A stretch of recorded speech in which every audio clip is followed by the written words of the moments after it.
Nah, baik Bapak Ibu, mata kuliah yang kita akan bahas itu filsafat ilmu. Nah, filsafat ilmu ini ada orang yang duduk yang merenung. Nah, di sini jadi filsafat itu adalah esensinya adalah merenung ya. Nah, merenung dan melahirkan berbagai banyak ilmuwan dan filsafat ini awalnya eh, berasal dari zaman sebelum Masehi, zaman prasejarah sebelum Masehi ya, dan lahir dari negara Yunani. Jadi para filsuf itu lahir dari negara Yunani. Dan alhamdulillah saya sebulan yang lalu baru pulang dari Yunani ya. Dan saya melihat ya di mana di kota Yunani itu merupakan kota kecil tapi ada bukit, ada pegunungan ya. Nah, di situ ada kuil-kuil ya, dan melihat pemandangan kota Yunani dan di sekitarnya lihat laut. Jadi kalau banyak orang yang merenung pas karena di situ di atas bukit itu bukitnya luas di atas tapi puncak, tapi setelah di atas itu luas dan banyak kuil. Mungkin di situ adalah banyak orang yang merenung karena keindahan ya. Sehingga lahirlah para filsuf dari Yunani ya. Jadi para filsuf Yunani, dan itu kejadiannya itu adalah sebelum Masehi, sebelum lahirnya Nabi Isa ya, sebelum lahirnya ilmu pengetahuan. Di sini ada yang sudah belajar filsafat ilmu belum? Dari UIN barangkali sudah, Pak ya. Kalau UIN biasanya suka belajar filsafat ya. Pak Agus sudah ya, Pak Agus ya. Nah, buku referensi utama Bapak Ibu ya, ini adalah filsafat ilmu yang umumnya di Indonesia pasti ini yang dipakai ya. Filsafat ilmu sebuah pengantar populer ya. Yuyun Surya Sumantri. Kalau Yuyun Surya Sumantri ini adalah dosen IKIP Jakarta dulu ya. Kalau Pak Andi Nasution di sini sebagai kata pengantar. Nah, kenapa saya wajibkan? Karena Bapak Ibu belajar filsafat ilmu dan seluruh Indonesia pasti rujukan utamanya itu adalah ke Yuyun Surya Sumantri. Nah, sekarang apa itu filsafat ya? Nah, istilah filsafat ini adalah dari bahasa Yunani. Nah, itu kelahirannya ya. Kelahiran dari kota Yunani ya. Nah, jadi berasal dari filosofia. Apa itu filosofia? Ternyata ada dari dua kata ya, philo dan sophia ya.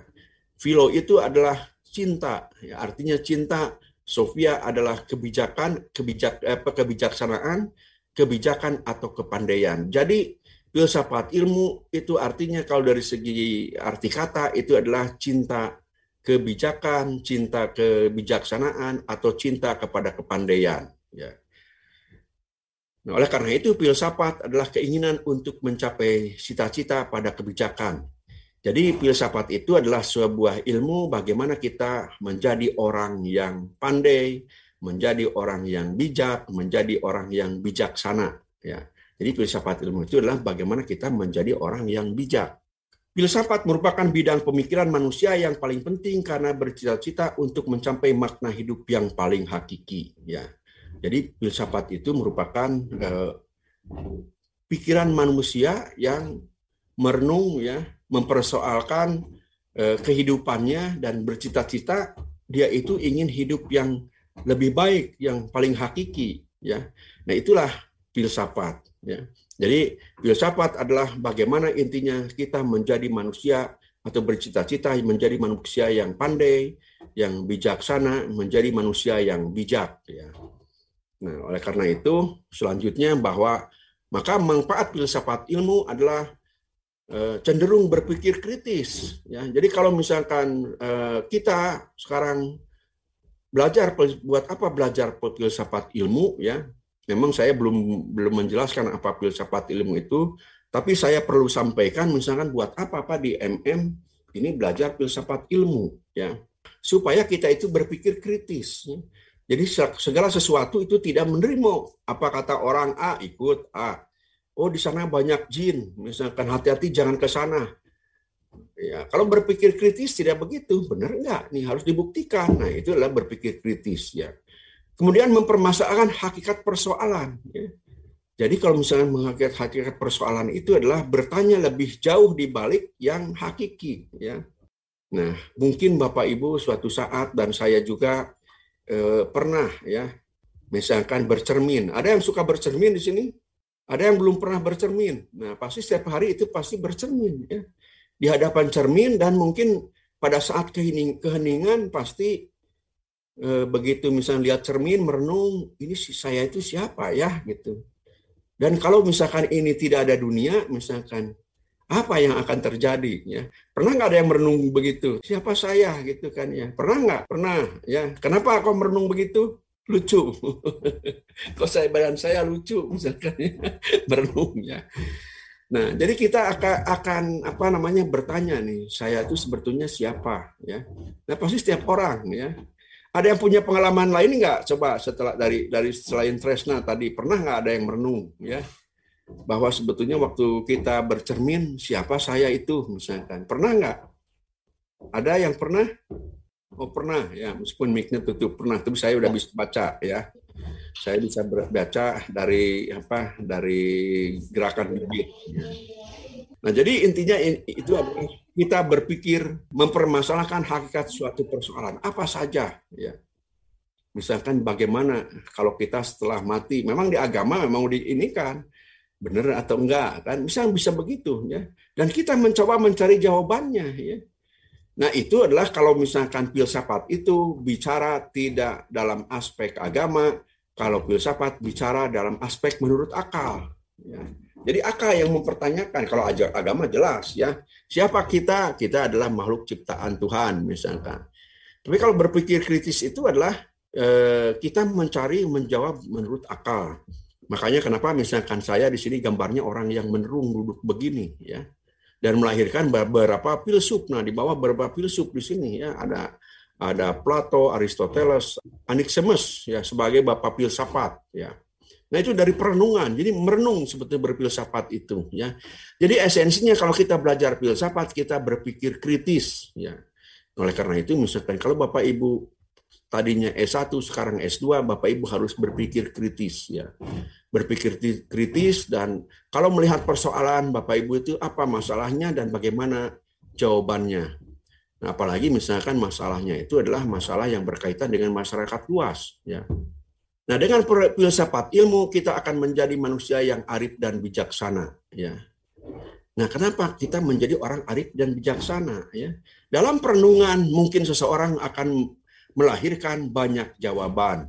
Nah, akan melahirkan banyak, oleh karena itu kita kalau misalkan tadi kita merenung ya, kita bertanya dan akan menghasilkan, setiap orang itu akan menghasilkan jawaban yang berbeda-beda. Maka dengan belajar filsafat kita akan menjadi orang yang arif dan bijaksana, bahwa memang meyakini setiap kepala itu beda pikiran. Jadi intinya bahwa dengan belajar filsafat kita bisa berpikir kritis ya, menggunakan akal, kita tidak asal ikut pendapat orang, tidak ya. Dan pada akhirnya kita harus mempunyai sikap yang arif dan bijaksana ya. Itulah merupakan manfaat utama filsafat ya. Kemudian seperti namanya filsafat, kita tidak menguasai pengetahuan, tetapi kita juga tidak hanya cinta kebijaksanaan ya. Entah sadar atau tidak sadar, membuat kita berpikir, merenung, memilih, dan bertingkah laku, dan bertindak berdasarkan keyakinan yang kita panuti.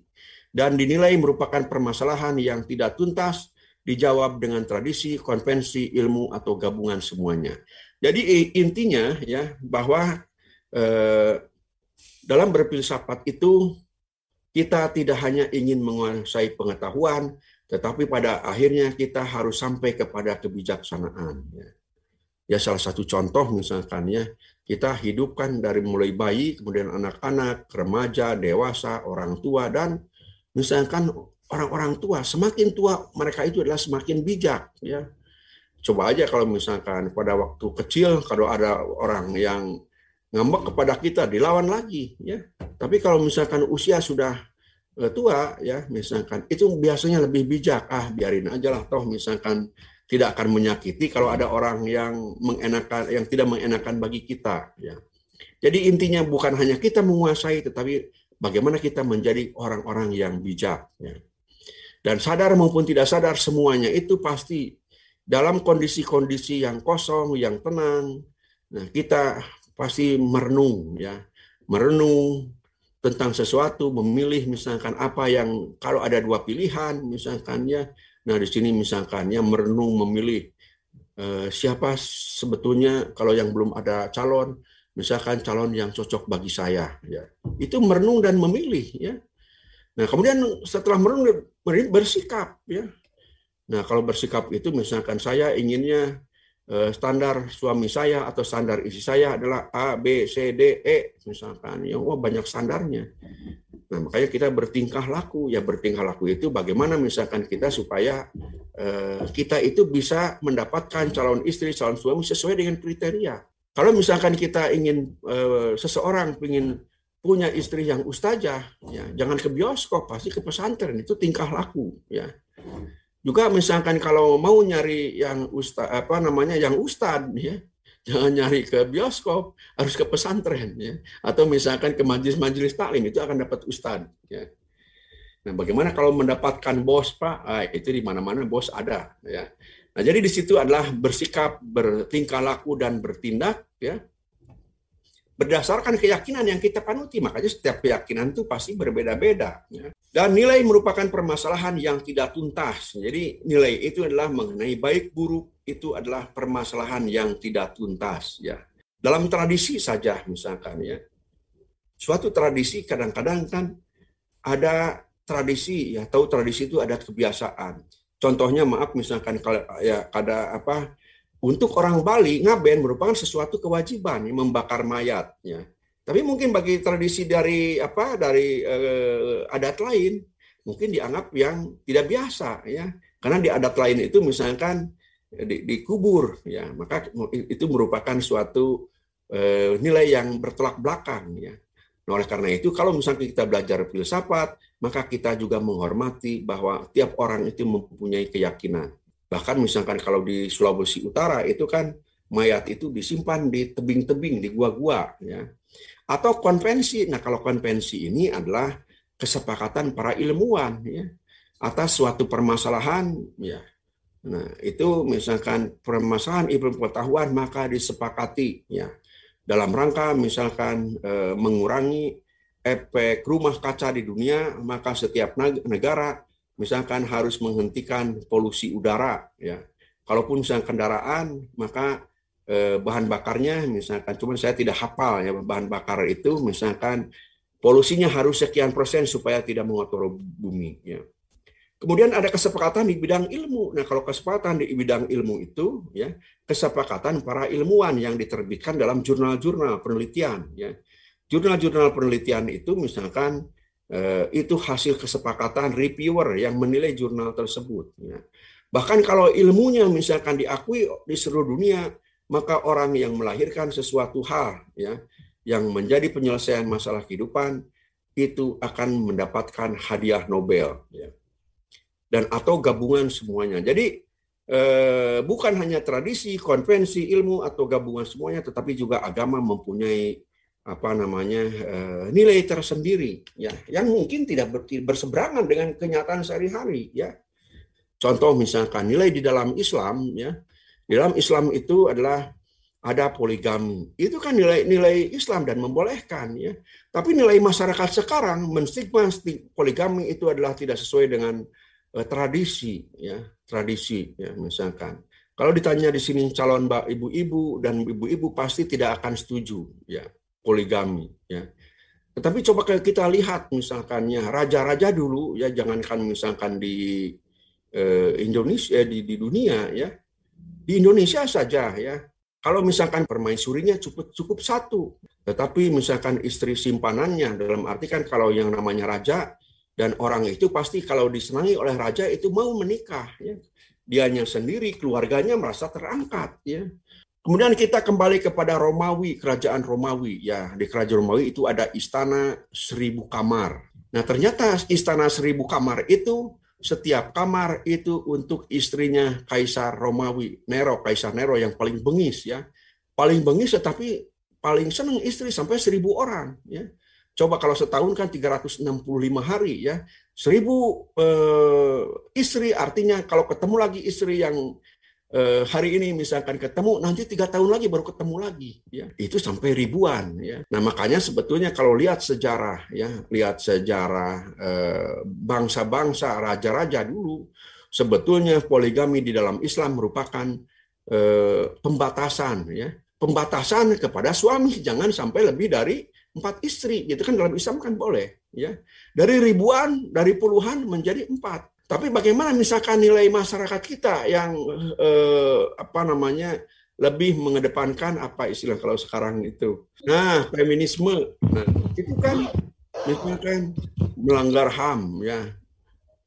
Makanya itu hanya monogami. Padahal dulunya sebetulnya kerajaan zaman raja, setiap gang asal ada yang disukai itu langsung ya menjadi istri.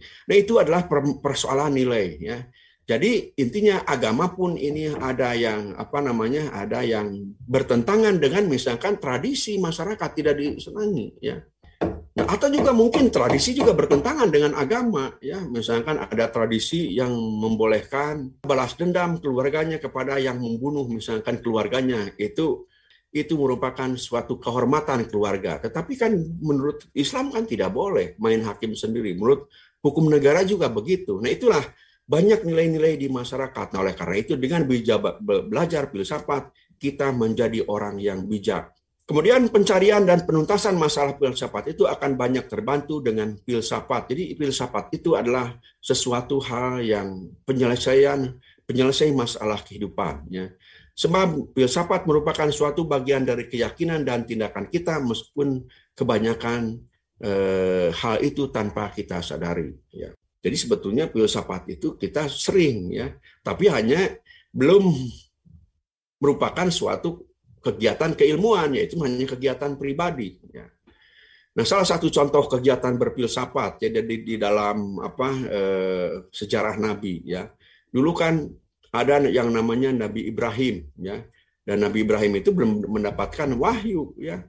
Nah, makanya Nabi Ibrahim itu ya merenung ya pada siang hari melihat siapa sebetulnya yang lebih kuat atau Tuhannya ya. Nah, jawabannya kata dia adalah matahari karena matahari itu menerangi dunia. Ya. Nah, begitu sorenya tenggelam matahari itu muncullah bulan. Ya. Ternyata ini matahari itu bukan Tuhan karena ternyata kalau malam Tuhannya itu bulan. Ya.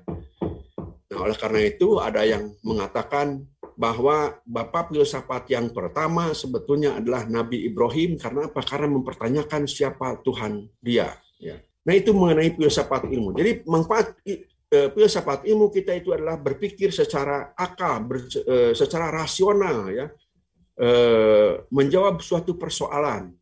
Nah, karena memang jawaban itu tiap orang akan berbeda, maka kita akan menjadi arif dan menjadi orang yang bijaksana. Orang yang berfilsafat intinya adalah bagaimana kita menjadi orang yang bijak. Nah, kemudian ada juga ya permasalahan-permasalahan ya ada yang sudah dijawab dengan tradisi, konvensi, ilmu, tetapi itu tidak menutup akan berkembang dan mungkin antara satu dengan yang lain itu masih ada bertentangan ya. Dan berfilsafat itu merupakan suatu kegiatan sehari-hari kita juga ya. Cuman apakah kita misalkan kalau orang yang ahli filsafat kan filsuf, nah cuman kita kan tidak ada yang mengakui, ya filsafatnya adalah filsafat untuk dirinya sendiri. Kalau Pak Agus dari mana tadi itu Pak Agus? Maaf tadi lupa saya. Nah dari Kopo misalkan, kan kita suka ribut ya. Ada yang tahlil, ada yang tidak tahlil. Wah suka ribut di masyarakat itu ya. Kalau misalkan kita bijak ya, itu kan yang berpikir itu orang lain ya. Misalkan ya madhab-madhab itu kenapa kok jadi ribut? Kita melaksanakannya, toh yang menilai itu bukan kita.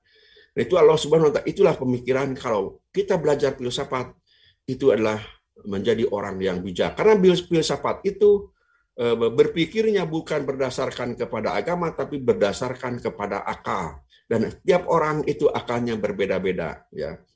Nah, oleh karena itu misalkan ya dengan berfilsafat kita akan menjadi seperti apa pengertian filsafat, filosofia, cinta akan kebijakan, cinta akan kebijaksanaan. Jadi sebetulnya membimbing kita menjadi orang yang bijak ya.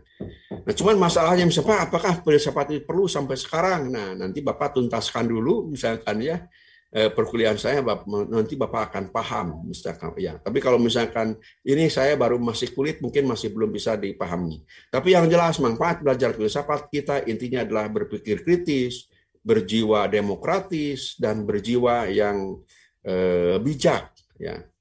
Seperti pepatah ilmu padi, semakin berat itu semakin merunduk ya.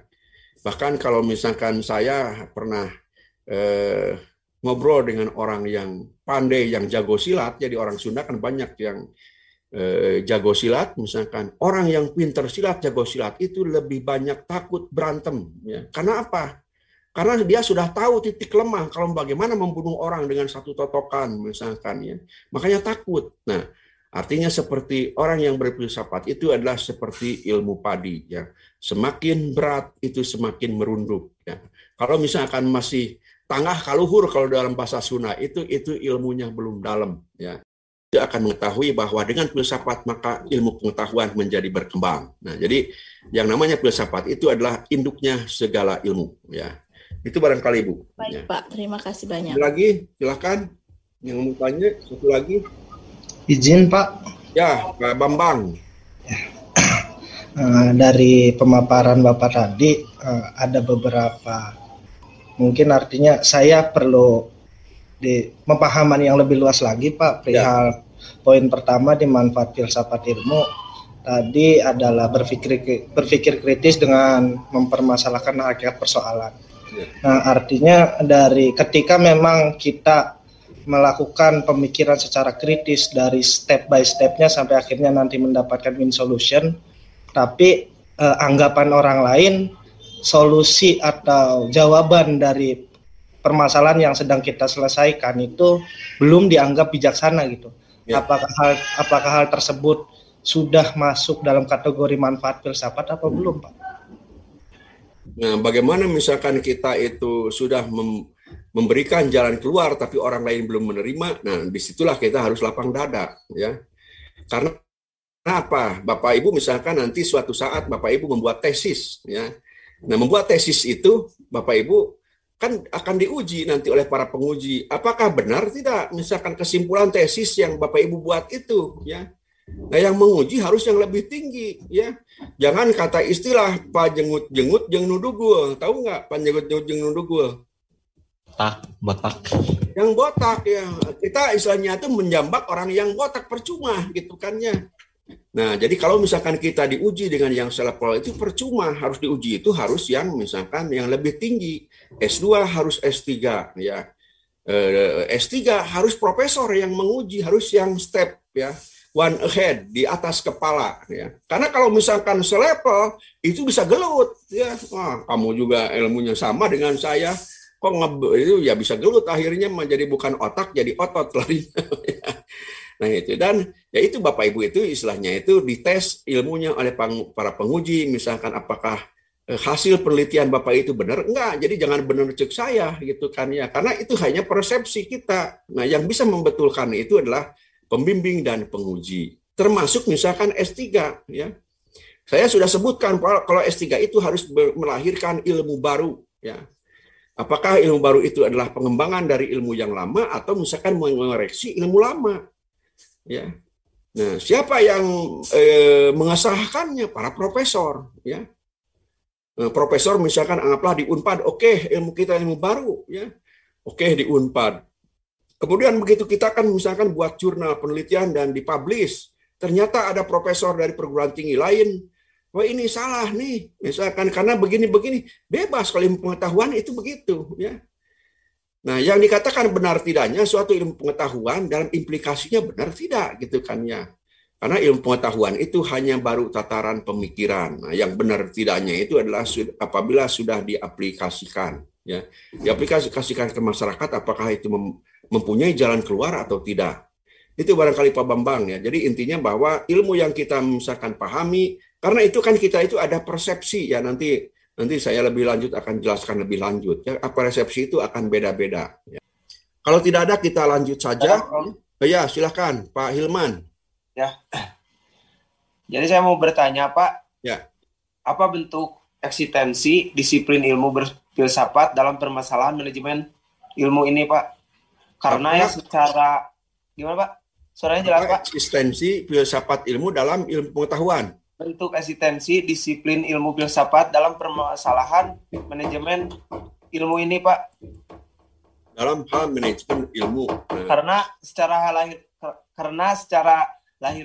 lahiriah berfilsafat adalah sebuah bentuk disiplin ilmu tentang dunia kan Pak? Ya betul. Jadi kita dilahirkan itu ya untuk berpikir gitu Pak. Ya. Nah, jadi apa eksistensi? Nah, yang paling jelas eksistensinya nanti akan saya nggak tahu di kuliah keberapa ya. Oh iya, Jadi Pak. dengan filsafat itu akan menjadi landasan metodologi penelitian secara ilmiah. Ya. Bagaimana misalkan bagaimana kita melakukan penelitian ilmiah itu berbasis kepada implikasi pembelajaran ilmu filsafat ilmu, ya. Yang mana filsafat ilmu ini ya metodologi penelitian itu berdasarkan atau landasannya filsafat ilmu, saya tidak akan jelaskan sekarang, tetapi nanti sudah ada slide-nya ya. Cuman saya lupa lagi di kuliah keberapa ya. Jadi tapi esensinya adalah bagaimana kita cara melakukan penelitian yang ilmiah. Nah, itu landasannya, kalau rumah itu pondasinya itu adalah filsafat ilmu ya. Itu Pak Hilman ya. Ya Pak, terima kasih Pak. Ya, oke, terima kasih Bapak Ibu yang sudah memberikan komennya ya. Kemudian kita kepada pendahuluan. Nah, tadi kita akan pendahuluan sebetulnya siapa diri kita ini. Saya akan bicara mengenai manusia ya. Pak, kenapa misalkan filsafat ilmu tapi kok ini manusia? Justru filsafat ilmu adalah berkaitan dengan hal ihwal yang berkaitan dengan otak atau pemikiran manusia, filsafat ilmu itu ya. Bahkan hal ihwal filsafat ilmu itu adalah bagaimana daya kerja atau kinerja otak ya. Nah, itu adalah filsafat ilmu ya. Makanya kenapa kita bahas manusia bukan binatang, karena filsafat ilmu itu lahir dari pemikiran dan olah rasa, olah pikir manusia ya.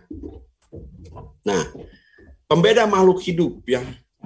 Kita kembali kepada ciptaan Tuhan ya. Kalau dalam biologi ya, Bapak Ibu barangkali waktu SMP, waktu SD, kalau makhluk hidup itu ada yang biotik dan ada yang abiotik ya. Kalau biotik itu adalah makhluk hidup, kalau abiotik itu adalah benda mati ya. Nah, apa yang abiotik? Nah, abiotik itu adalah tanah, batu, pasir, pokoknya yang tidak hidup. Bapak Ibu pasti sudah hafal semuanya. Nah, apa yang hidup ya? Nah, secara garis besar yang hidup itu adalah yang real ya. Itu misalkan di alam semesta ini, terutama di bumi, ada manusia, ada hewan dan ada tumbuhan ya. Bagaimana kalau jin? Nah, kalau jin itu kan di luar akal ya. Dimensinya, apakah jin ada? Ya ada, kita wajib tahu, wajib mengetahui bahwa Allah itu menciptakan makhluk yang namanya jin ya. Nah, jin itu ada di mana? Ya, mungkin jin itu ada di dimensi lain ya. Kalau kita kan dimensinya 4 ya, mungkin dimensi 5, dimensi 6 ya. Nah, apa itu dimensi, Pak? Misalkan, nah saya kan dengan Bapak Ibu sekarang hanya 2 dimensi ya. Saya bisa senyum tapi saya tidak bisa menyentuh Bapak Ibu. Karena apa? Karena 2 dimensi ya. Tapi kalau misalkan 3 dimensi ya, kalau 3 dimensi misalkan ya, saya salaman dengan Pak Hilman, saya bisa bersentuhan ya. Tapi dalam 2 dimensi ini ya kita hanya misalkan hanya begini ya, salam itu, atau begini ya, nah ini begini ini, nah begini salam itu ya. Karena 2 dimensi. Nah, seperti misalkan sekarang ya, malaikat, misalkan iblis, setan ya. Nah, itu jin misalkan, itu mungkin dimensinya lebih dari dimensi 3, dimensi 4, dimensi 5 ya. Yang kita tidak bisa masuk ya. Kita tidak bisa masuk kepada dimensi itu ya. Nah, apalagi misalkan dimensinya salah satu menutup ya, seperti misalkan kalau Bapak Ibu menutup, Bapak Ibu tidak misalkan bisa dilihat oleh saya, misalkan Bapak Ibu lagi apa ya. Apakah lagi nundutan misalkan ya, atau lagi apa, saya tidak tahu ya.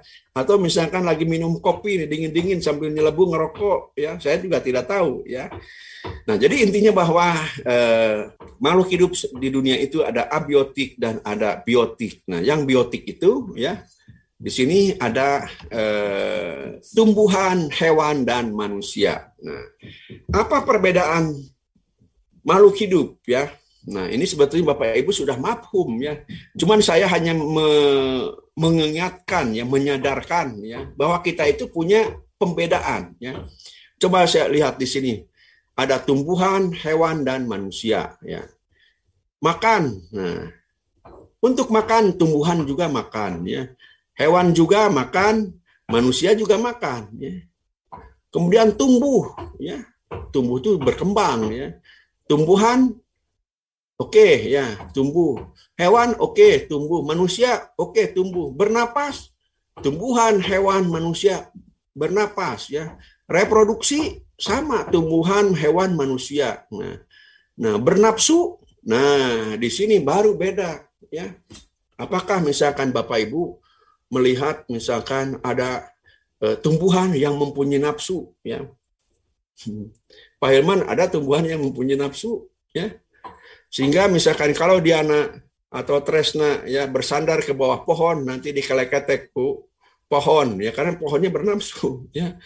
Nah, itu kalau tumbuhan bernafsu, tapi kalau hewan, nah ada nafsu, sudah punya nafsu, ya.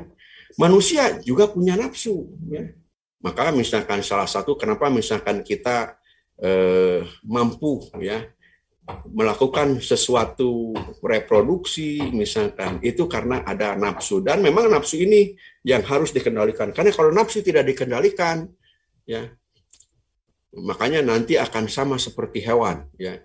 Kalau manusia itu misalkannya itu ada batas-batasannya, tapi kalau hewan kan tidak ada ya. Nah, kemudian kita bicara berakal, apakah tumbuhan punya akal? Ini tidak ada ya. Hewan ada akalnya, ada, cuman tidak berkembang. Manusia, nah berakal. Ya.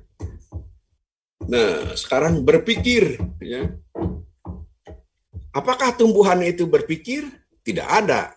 Hewan, apalagi ya, tidak ada misalkan berpikir. Ya. Kalau hewan, makanya kenapa misalkan sekarang hewan itu berpikir, ya, tidak berpikir. Nah, Bapak Ibu lihat saja makan ya. Hewan itu misalkan kambing ya, cukup hari ini, monyet ya, burung, makannya hanya untuk cukup hari ini, dia dia misalkan ada burung matuk-matuk di sawah, begitu misalkan dia sudah kenyang, pulang. Tidak ada misalkan ya burung, wah buat besok nih saya mau bawa kresek nih, untuk ngambil di sawah orang ya. Tidak ada, karena tidak berpikir ya. Misalkan ini tidak ada berpikir gimana besok ya. Nah, coba kalau misalkan manusia ya, kalau misalkan dikasih yang gratis ya, kalau bisa misalkan bawa kresek yang besar kalau gratis itu, karena misalkan punya pikiran ya, bagaimana untuk besok, jangankan besok tidak ada misalkan ya. Kemudian perasaan, nah sama, tumbuhan, hewan itu tidak ada rasa ya.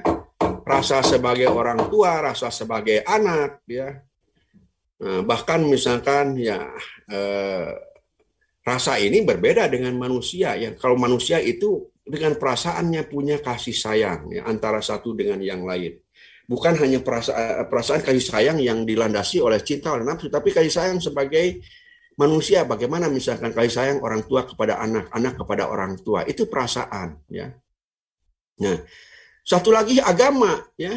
Nah, kalau tumbuhan, hewan itu ya tidak ada yang mendapatkan wahyu kalau kita beragama ya. Tetapi manusia adalah manusia yang beragama. Bahkan misalkan kalau misalkan kita dalam pandangan agama ya, ada agama yang ciptaan misalkan atau yang merupakan wahyu dari Tuhan, tapi ada juga agama yang merupakan budaya ya, hasil daya olah pikir dia bahwa Tuhan itu begini ya. Makanya kenapa misalkan orang-orang dulu ya, sebelum adanya ajaran agama, ada istilah di dalam sejarah itu, ada animisme dan ada dinamisme ya. Bahwa misalkan animisme itu adalah percaya kepada roh-roh yang ada di batu, di pohon, di mata air ya. Dan itu adalah mempunyai kekuatan. Ya. Bahkan misalkan kalau kita tidak menyimpan sesaji, maka akan datang bala bencana. Jadi kekuatan-kekuatan yang supranatural, ya, yang di luar misalkan yang ada itu menjadi sesembahan itu pada zaman dulu. Ya. Nah kemudian kalau dikaitkan dengan ajaran agama bahwa manusia itu bisa menjadi makhluk yang sempurna, ya. yang insan kamil. Yang itulah sebetulnya perjalanan hidup manusia di dunia pada dasarnya adalah menuju kepada ini, insan kamil, ya, makhluk yang sempurna. Ya. Makhluk yang sempurna itu adalah makhluk yang mengikuti apa yang diperintahkan oleh Tuhan, ya, melalui kitab suci, melalui agamanya, itu menjadi manusia yang sempurna karena mengikuti ajaran-ajaran kitab suci. Ya. Nah, sehingga misalkan di dalam pandangan Islam, kalau insan kamil ini, ya, meninggalnya itu adalah husnul khotimah, ya. Dan itu adalah barangkali insan kamil ini harapan untuk semua agama, orang itu akan menjadi makhluk yang betul-betul sempurna, ya. Nah, itu adalah pembedaan makhluk hidup, ya, dari tumbuhan, hewan, dan manusia. Dan ternyata memang yang lebih dekat kepada manusia adalah hewan, ya. Tapi hewan itu hanya sampai kepada onggokan jaringan akal, tetapi dia tidak berkembang. Ya. Nah, bagaimana misalkan manusia itu Pak berkembang? Ya. Nah, Bapak Ibu misalkan nanti akan belajar, ya, mungkin ada yang ada yang sudah mengenal, ya, bahwa dalam peradaban industri, peradaban manusia, ya, kita itu mengenal adanya revolusi industri, ya. Revolusi industri yang ke-1, kedua, ketiga, dan keempat, dan sekarang menuju ke-5 revolusi industri. Ya. Nah, sebelum revolusi industri, ya, apa yang terjadi? Jadi sebelum itu manusia hanya mengandalkan segala sesuatunya, mengandalkan tenaga manusia itu sendiri atau tenaga binatang. Ya. Nah, bahkan sebelumnya, sebelum manusia yang masih misalkan manusia itu ada di gua-gua, manusia itu tinggal di gua-gua dan hidup apa adanya yang ada di alam, ya. Sama seperti burung, ya. Pokoknya misalkan ada berburu, ya, dapat babi makan, misalkan dapat burung dimakan, dapat kijang dimakan, tidak berpikir misalkan untuk esok hari, ya. Nah, lama kelamaan, nah itu kalau misalkan manusia itu adalah akalnya berkembang, cerdas, berkembang, ya. Lahirlah misalkan dari yang berburu menjadi bertani, ya. Nah, bertani itu kalau berburu itu ya pindah-pindah tempat, di mana banyak buruan, nah di situ dia tinggal, ya. Nah, tapi dari misalkan berburu akhirnya dia menemukan misalkan kalau tadi di hutan yang banyak binatang, banyak gangguan, menemukan dataran rendah, ya. Di mana di situ misalkan ditemukan tempat untuk tinggal. Nah, kalau sudah punya tempat tinggal di situ mulai ada pertanian. Jadi tadinya yang berburu sekarang menjadi bertani. Kemudian bertani terus dan akhirnya manusia pinter, ada revolusi industri di Inggris yang pertama ditemukan mesin uap oleh James Watt, ya. Di mana yang tadinya semua tenaga mesin, tenaga binatang sekarang menjadi tenaga diganti menjadi tenaga mesin, ya, untuk memproduksi barang, ya. Nah, di situ kan berproses. Kalau revolusi industri 1 ditemukan mesin uap. Revolusi industri yang kedua ditemukan listrik. Revolusi industri yang ketiga ditemukan komputer. Revolusi industri yang keempat ditemukan internet. Nah, revolusi yang kelima apa yang ditemukan? Ya. Saya kan mengajar filsafat sudah lama, ya. Nah, dan di kuliah-kuliah saya mungkin nanti kita tidak perlu lagi punya handphone, ya.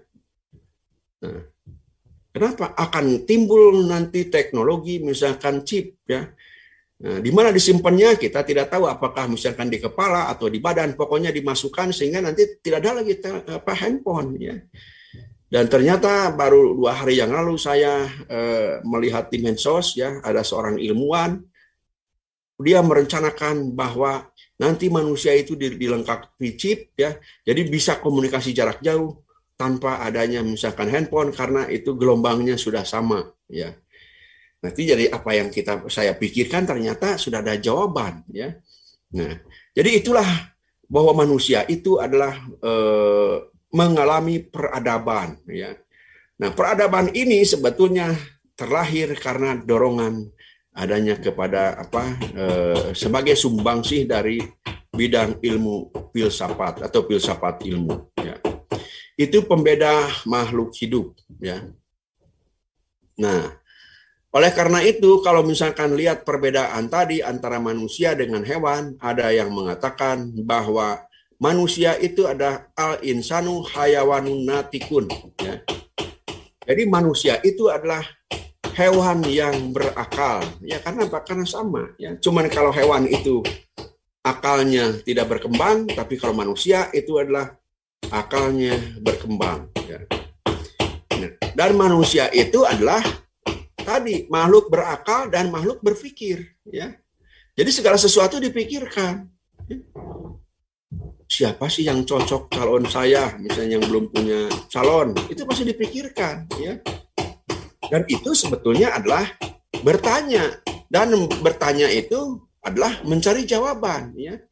Makanya kalau misalkan orang yang berakal itu akan berpikir, kalau orang yang berpikir itu akan yang banyak tanya, ya. Secara filsafat itu begitu. Jadi kalau orang yang tidak banyak tanya, apakah dia ngerti atau tidak berpikir atau bagaimana misalkan ya. Nah, karena biasanya kalau sudah bertanya itu akan mencari jawaban. Ya. Seperti teman-teman tadi, Pak, saya kurang jelas. Ya. Artinya di situ ada olah pikir. Ya.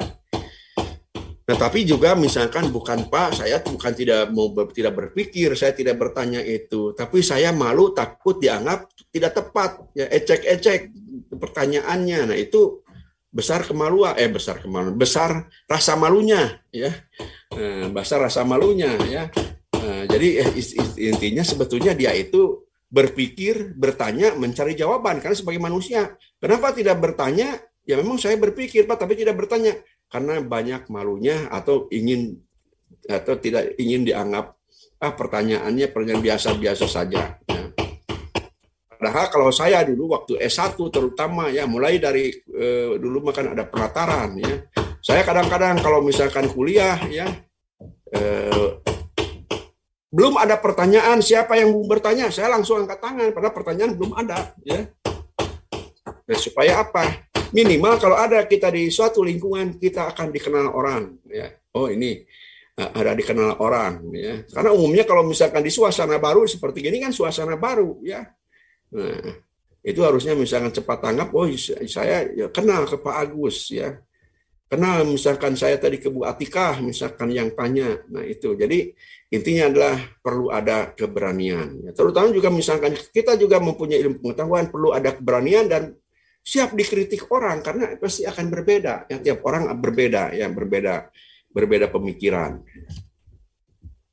Nah, sekarang siapa dirimu ya? Nah, kita akan belajar manusia ya. Ibu Anissa, nah siapa sebetulnya Bu Anissa ini ya? Bu Anissa tolong dijawab, dibuka mic-nya ya. Siapa Bu Anissa ini?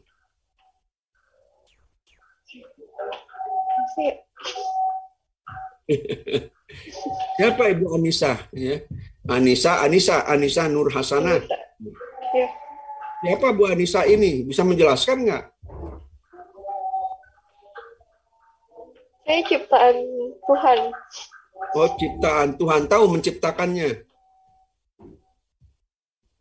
Enggak, Pak. Apa? Tahu? Tidak. Tidak. Ya, kenapa tahu ciptaan Tuhan? Berdasarkan yang saya tahu. Berdasarkan yang saya tahu. Katanya tidak tahu. Nah, jadi sebetulnya adalah ada jawaban yang jauh dan ada jawaban yang dekat. Jadi pertanyaan Bu Anissa itu adalah benar, tapi jawabannya jauh gitu kan. Yang dekat adalah Bu Anissa ini adalah pertanyaannya adalah anak misalkan, ibu bapaknya siapa? Ya, anak dari Ibu Isti dan Bapak Heri gitu Pak. Nah, Ibu Siti dan Bapak Heri. Nah itu sebetulnya siapa Ibu Anissa? Ibu Anissa adalah anak Ibu Siti dan Bapak Heri. Itu kan yang terdekat ya. Atau siapa Ibu Anissa? Oh ya Pak, saya tinggal di mana tadi itu Cileunyi di mana? Di Cibiru. Di Cibiru. Nah itu kan kalau pertanyaannya siapa Ibu Anissa? Oh, Ibu Anissa itu adalah mahasiswa program pasca sarjana yang baru masuk kuliah hari ini. Nah itu kan jawaban-jawaban itu banyak ya. Nah, tapi kalau misalkan tadi siapa Ibu Anissa? Itu memang benar juga karena dalam Al-Quran bahwa manusia diciptakan dari saripati tanah. Nah itu boleh juga. Cuman ada jawaban yang terdekat, ada jawaban yang jauh ya. Nah, makanya di sini ya pertanyaan-pertanyaan itu siapa dirimu ya. Nah, di sini adalah ini merupakan apa namanya bahasa Arab ya. Siapa yang kenal dirinya, sungguh dia telah mengenal Tuhannya ya. Nah, bagaimana kita mengenal Tuhan yang menciptakan kalau dirinya sendiri juga tidak tahu ya. Saya itu siapa ya? Misalkan. Nah, yang bahaya saya tanya misalkan ya, Bu Anissa ditanya saya ya. Bu Anissa misalkan, Bu Anissa itu siapa? Oh, tanya ke Diana. Kalau saya itu siapa ya? Nah, itu ya kalau pertanyaan begitu bahaya nih. Kalau misalkan Bu Anissa nanya ke Diana, kalau saya siapa ya. Nah, jadi orang yang misalkan yang bijak itu adalah kita kenal dirinya. Nah, kalau kenal dirinya itu siapa kita itu? Misalnya, oh, saya itu misalkan manusia. Nah, apa yang perlu kita lakukan hari ini? Ya, kita harus beramal soleh. Mau kemana kita? Misalkan, ya nanti kita akan misalkan menghadap kepada ilahi karena diciptakan oleh Tuhan misalkan. Ya. Nah, oleh karena itu, kalau misalkan orang sudah mengenal dirinya seperti tadi itu, maka secara tidak langsung dia sudah mengenal Tuhannya. Karena apa? Karena dia tahu dari mana dia asal. Ya, seperti yang kata Bu Anissa tadi tidak salah. Ya. Di mana asal dan apa yang kita lakukan di dunia ini dan kemana kita kembali. Ya. Nah, bahkan kalau misalnya dalam ajaran agama, kemana kita kembali? Ya, ada dua jalan. Ya. Ada jalan yang apa namanya, jalan yang sorga, misalkan apa jalan neraka. Ya. Nah, itu adalah. Nah, kalau misalkan kita sudah tahu itu, misalnya hakikat diri kita, kita adalah mengenal Tuhannya. Jadi siapa yang kenal dirinya, ya, apa yang kita harus lakukan, sungguh dia telah mengenal Tuhannya. Nah, sekarang ini ada arti dari filsafat. Nah, sebelum ini saya silakan, ya, karena ini awal-awal, ya, kalau awal-awal biasanya saya suka memberikan tugas ya kalau di mata kuliah lain untuk mencatat apa yang saya uraikan, tapi saya kali ini untuk filsafat ini tidak ya, tapi nanti saya akan kasih tugas lain ya. Kalau misalkan mata kuliah lain saya akan memegang mata kuliah marketing manajemen, manajemen pemasaran, nanti di semester 1 akan ketemu lagi setelah mata kuliah ini, atau di semester 2 saya manajemen pelayanan prima, itu saya juga yang pegang ya. Nah, untuk yang tugas mungkin nanti saya akan siapkan dulu karena setiap kelas atau setiap tahun saya suka rubah-rubah tugas ya, jadi berkembang. Sebelum saya lanjut, barangkali ada yang mau ditanyakan dulu terkait dengan paparan saya mengenai tadi ya, tumbuhan, manusia, termasuk kepada yang barusan misalkan mengenai siapa itu manusia ya. Silahkan kalau mau sharing ya. Agus, ya, silakan.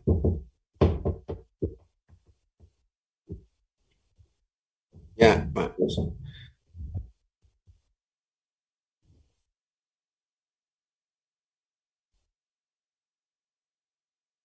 Ya.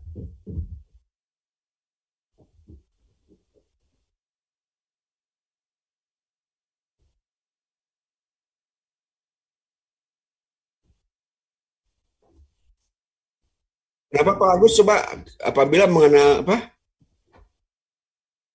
Ya, ya,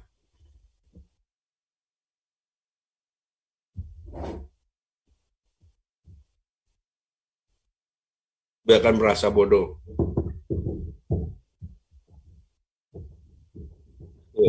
Ya, ya, ya, ya,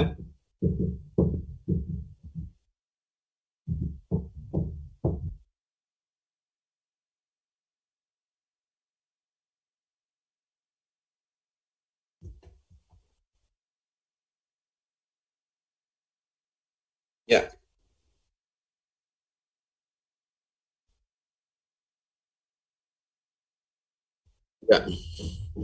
Nah, memang ya terima kasih Pak Agus ya. Jadi apa namanya? Ini memang man aropa robbahu, man aropa nafsahu pakot aropa robbahu ya. Barang siapa yang kenal dirinya, kita mau dia secara tidak langsung mengenal Tuhannya. Bahkan tadi kalau misalkan semakin kita kenal Tuhan, kita menjadi orang yang bodoh. Karena memang kalau misalkan ini di ayat Al-Qur'an surat Al-Isra ya, ilmu yang diberikan manusia itu hanya setitik. Kalau kita nyelupkan jari ya ke dalam lautan, nah ngecelak satu, nah itulah ilmu manusia. Nah, padahal misalkan lautan itu ya bukan hanya 1 sampai 7 dan berlipat-lipat ya, makanya sebetulnya ilmu manusia itu adalah sangat-sangat sedikit ya, ilmu Tuhan itu sangat luas ya. Nah betul, akhirnya kalau semakin banyak semakin bodoh sebetulnya. Kalau kita secara filsafat itu semakin banyak tahu semakin banyak kebodohan ya. Nah sekarang pertanyaannya bagaimana mensinkronkan akal dan hati seperti misalkan Nabi Musa dan Nabi Khidir ya. Nah salah satu contohnya misalkan Nabi Musa itu datang ya, saya tahu ceritanya, datang ke satu tempat ya. Nah kemudian ternyata ada anak kecil dan dibunuh ya tanpa sebab ya. Nah akhirnya kan Nabi Musa marah, loh kenapa ini anak kecil yang belum punya dosa ini dibunuh gitu kan ya. Nah, tapi jawaban Nabi Musa, kamu kan sudah janji tidak akan bertanya ya. Ikuti saja saya. Kalau misalkan mau ikut ya silahkan, kalau enggak ya putus sampai sini.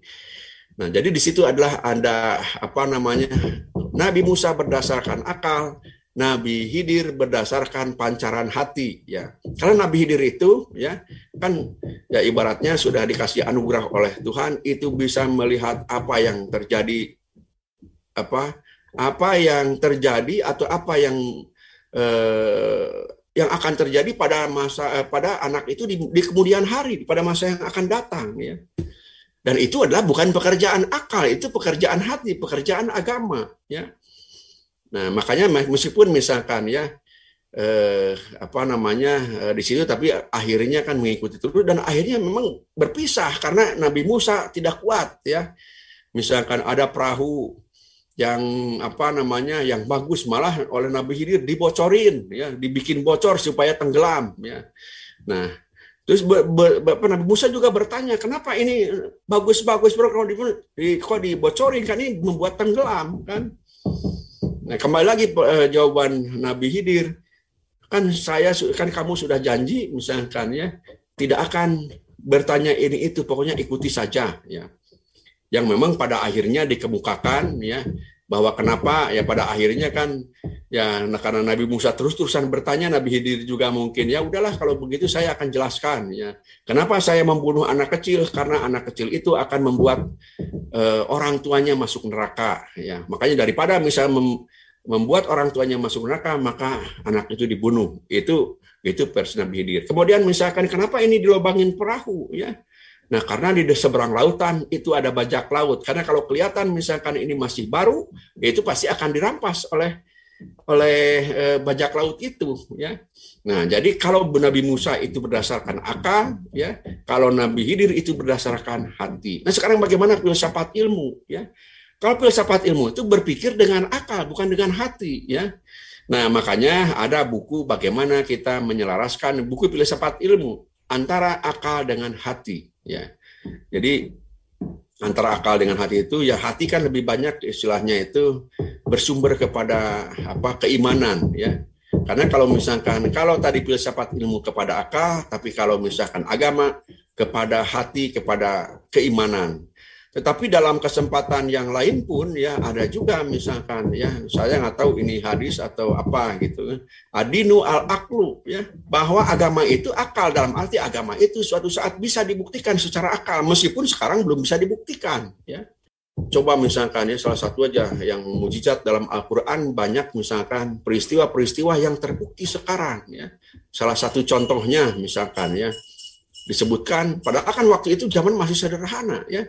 Nah, tapi dalam Al-Quran misalnya disebutkan bahwa adanya lautan yang mempunyai aliran yang mempunyai tapi yang jelas itu adalah warnanya yang berbeda. Jadi ada dua lautan dan satu sama lain tidak bercampur ya.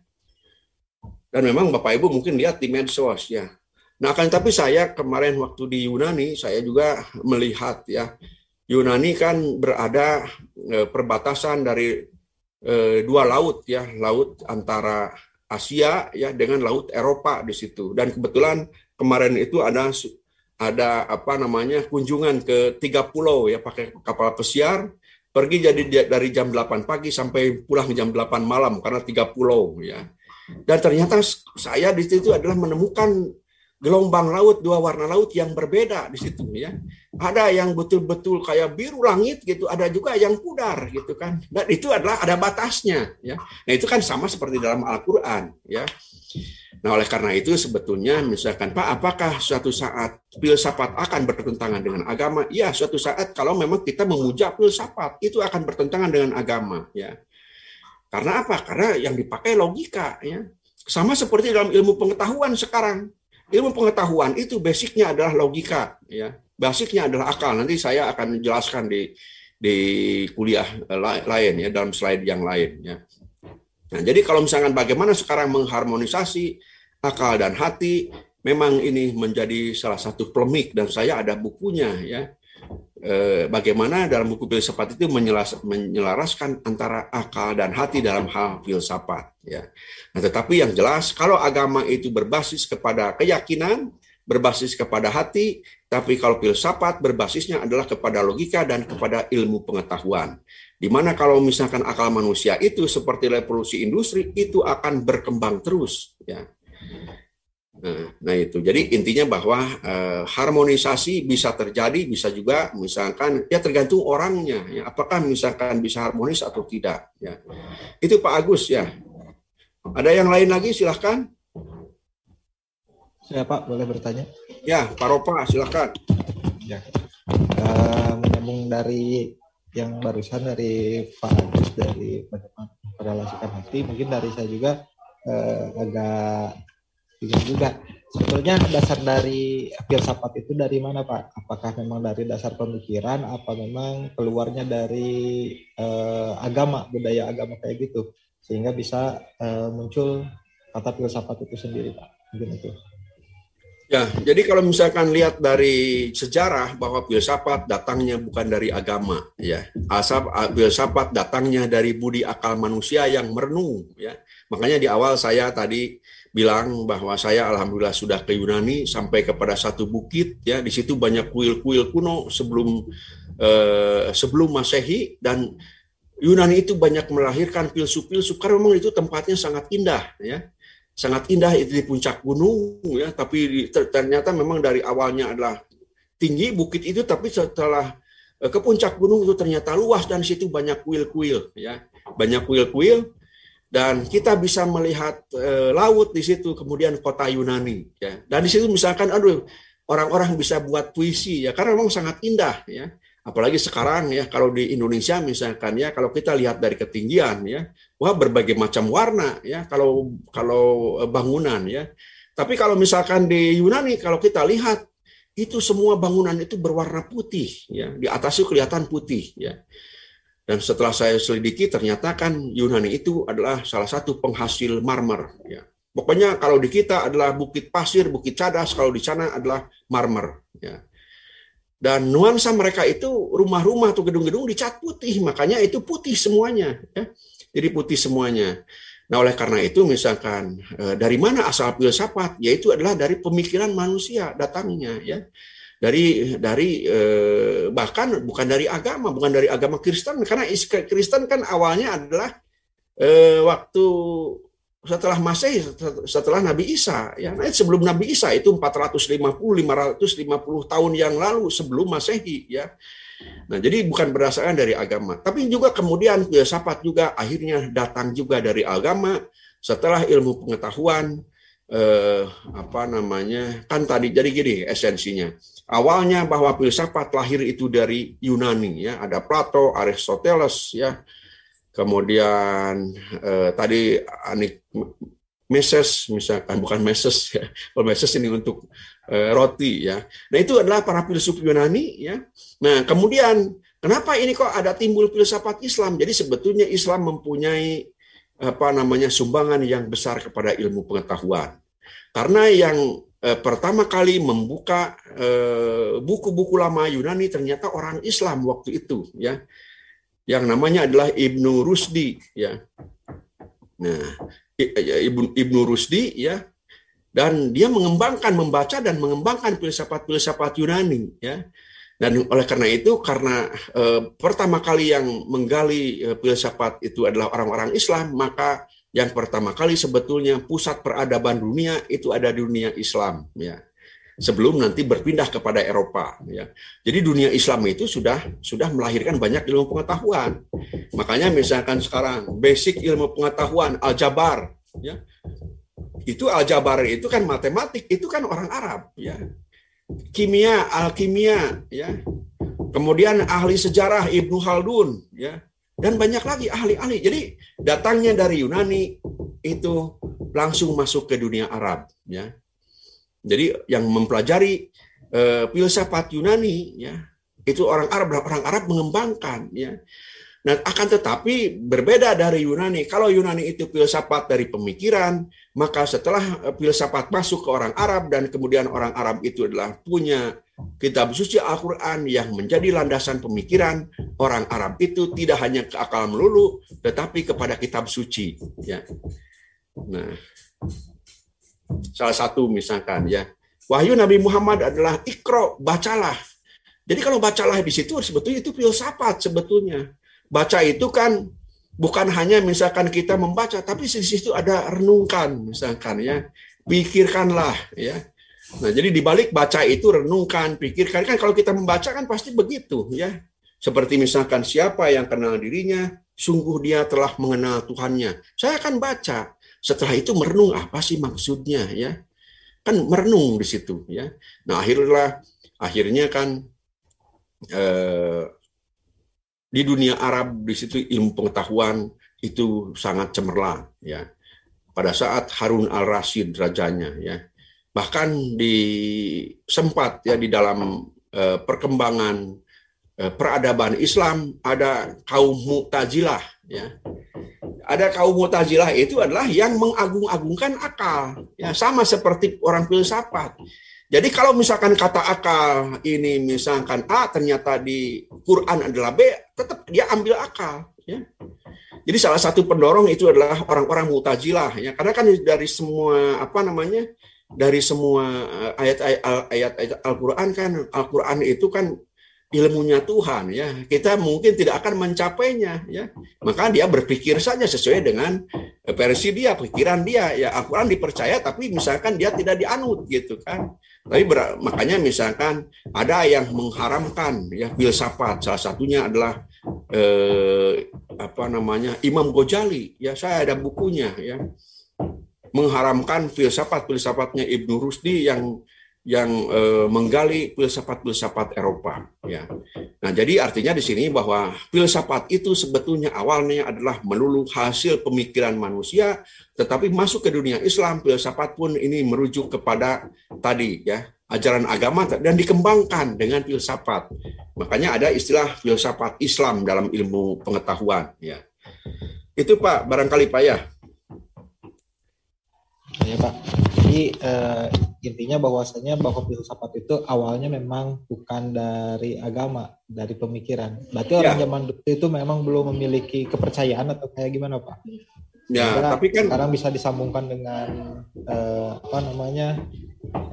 agama gitu, religi. Ya, gitu. Karena saya tadi bicara bahwa waktu dulu, ya, yang Yunani itu adalah percaya kepada dewa-dewa, ya, dewa Zeus, ya.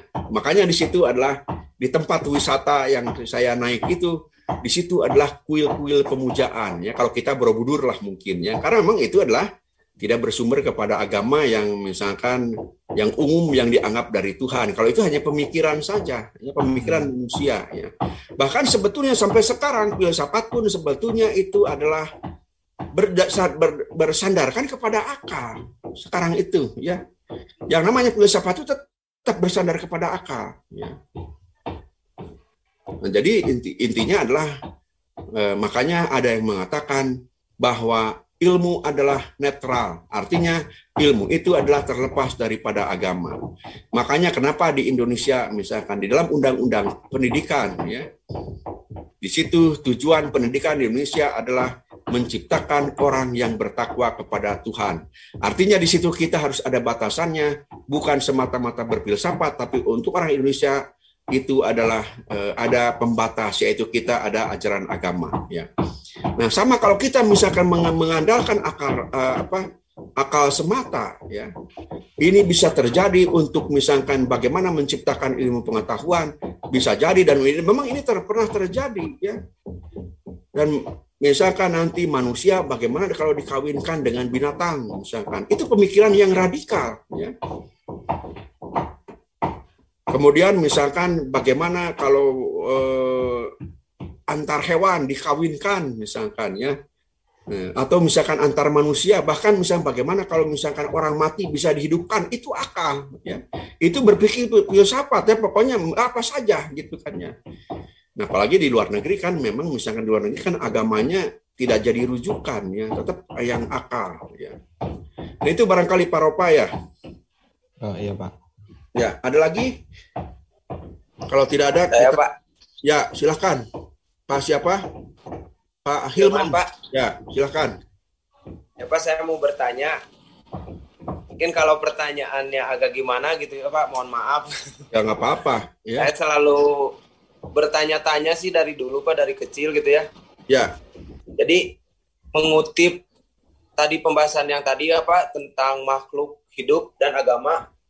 Jadi dahulu dalam sejarah agama, iblis dan setan menghasut manusia untuk berbuat kebatilan ya Pak. Ya. Terus lalu siapa yang menghasut iblis Pak? Siapa yang menghasut iblis? Iya Pak.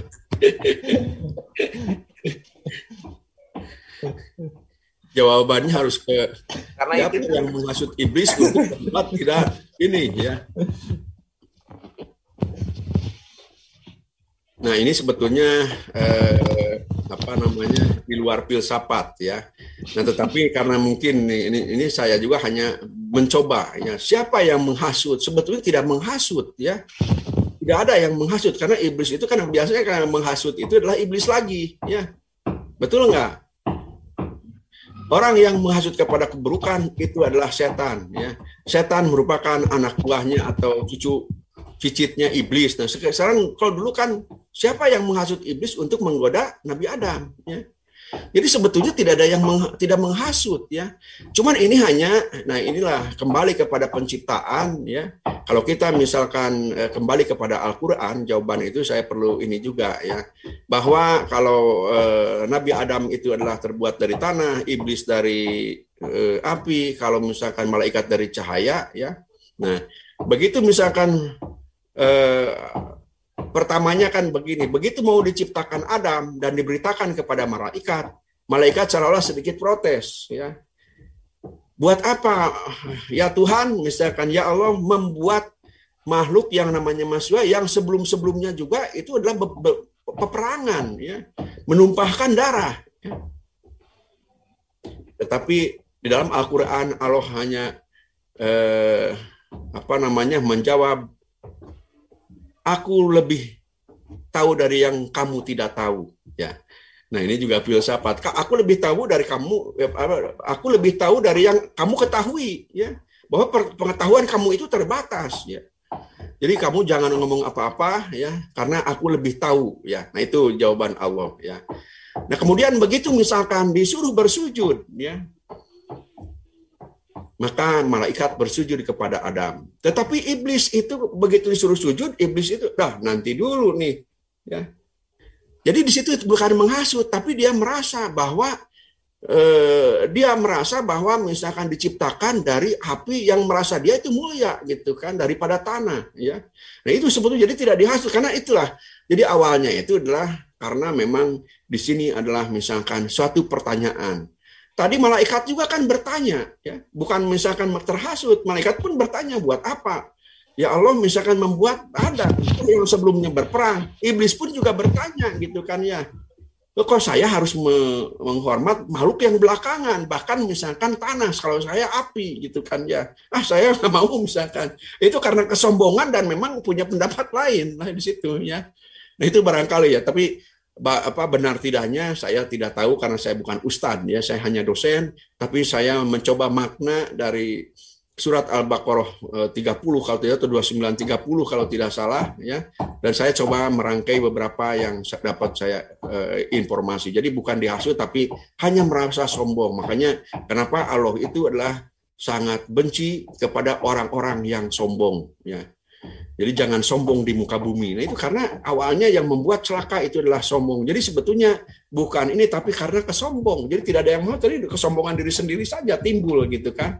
Dan bukan hanya iblis saja, malaikat pun sama kan, mempertanyakan juga. Tapi dijawab sama Allah, yaitu tadi bahwa aku lebih tahu dari yang daripada yang kamu ketahui. Kalau tidak salah begitu. Coba dilihat lagi di Qur'annya. Itu Pak Hilman barangkali atau punya pendapat lain boleh ya. Karena ini adalah diskusi ya. Ya Pak, cukup Pak, makasih banyak ya Pak. Cukup ya, udah terjawab sekarang mah ya. Ya Pak. Ya Pak Agus, ya silakan satu lagi lah cukup ya. Silakan Pak Agus.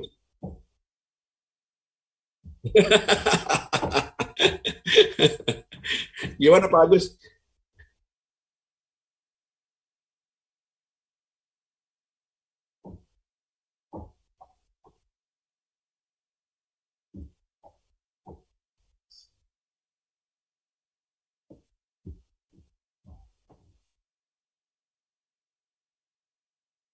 Dingin ya.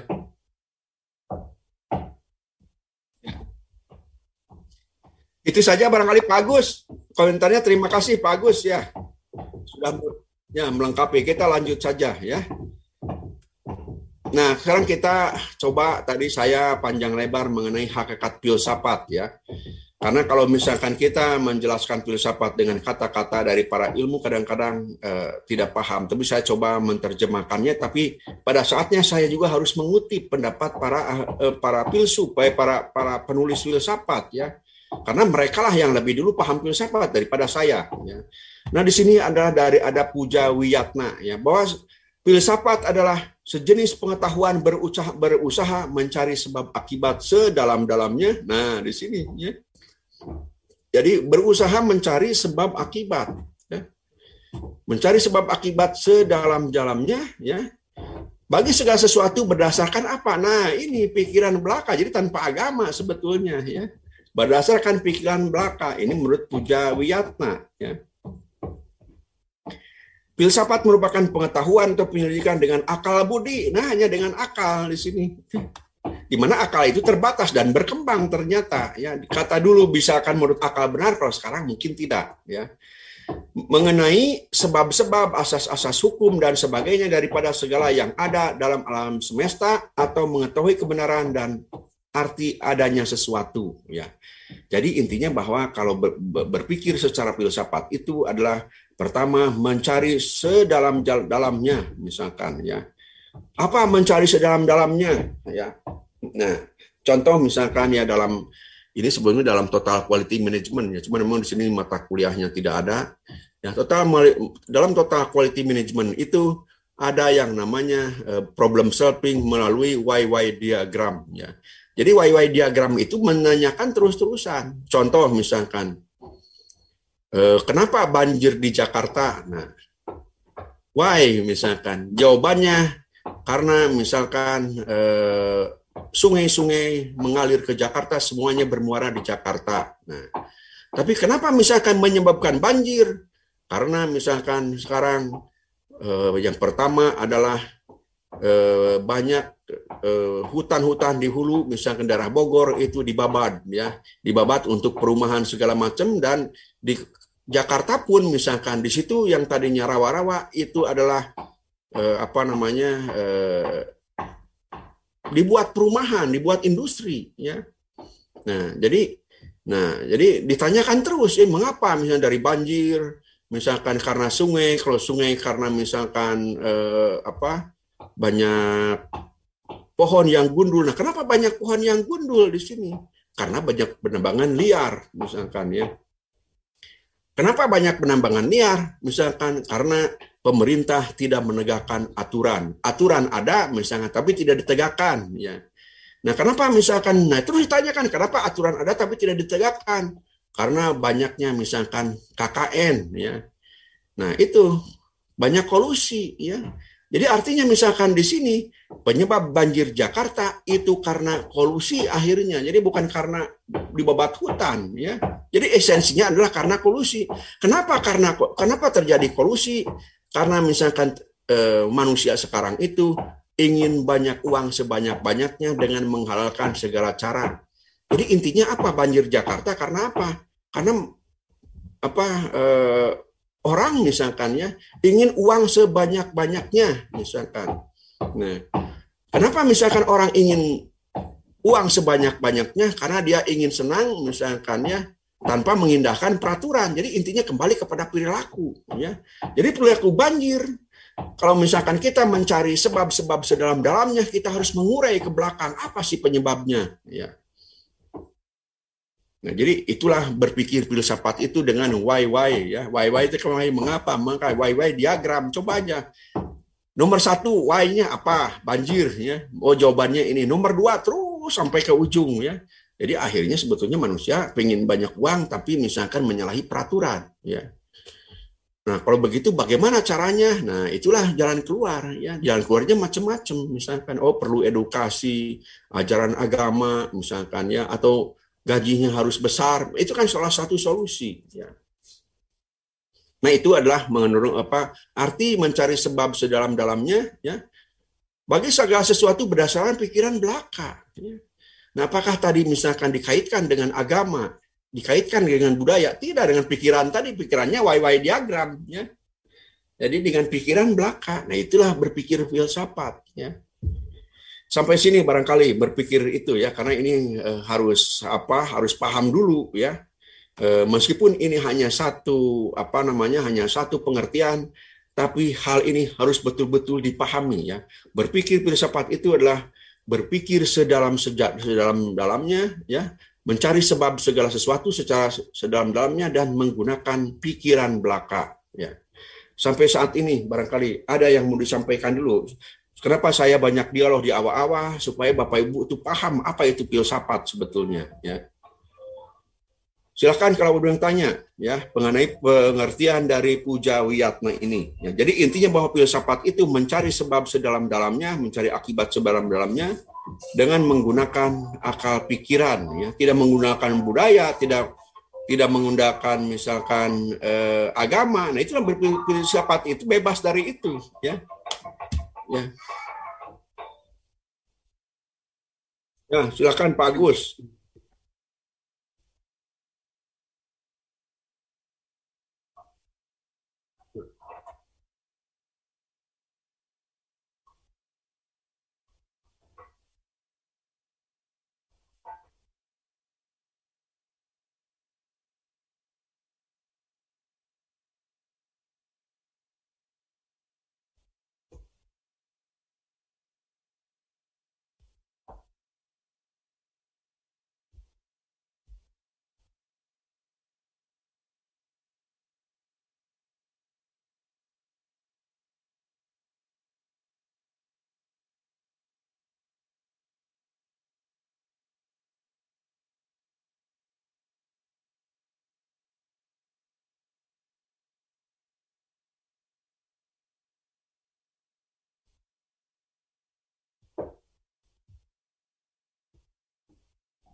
Ya.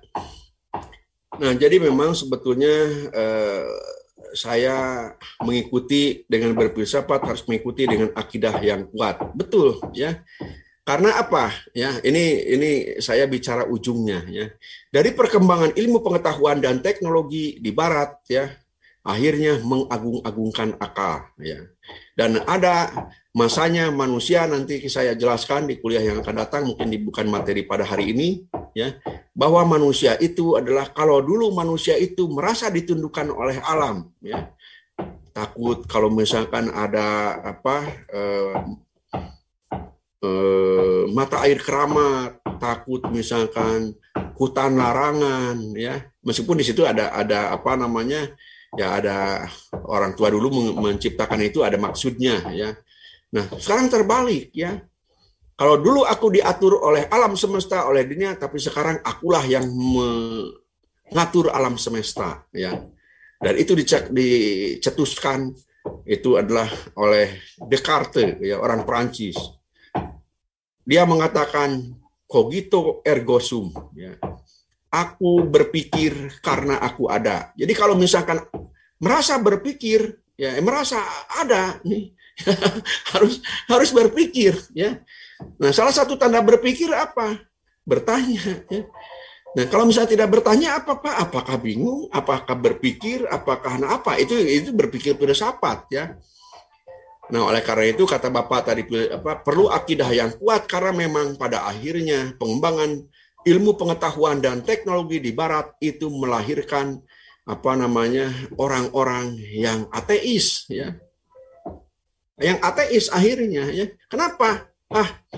Tuhan itu tidak ada, ya. Karena akal pikiran pula yang akan menguasai dunia, ya. Dan ini terjadi di Jerman, ya. Ada Hegel namanya, ahli filsafat Jerman Hegel, ya. Kemudian ada Karl Marx, penulis Jerman juga.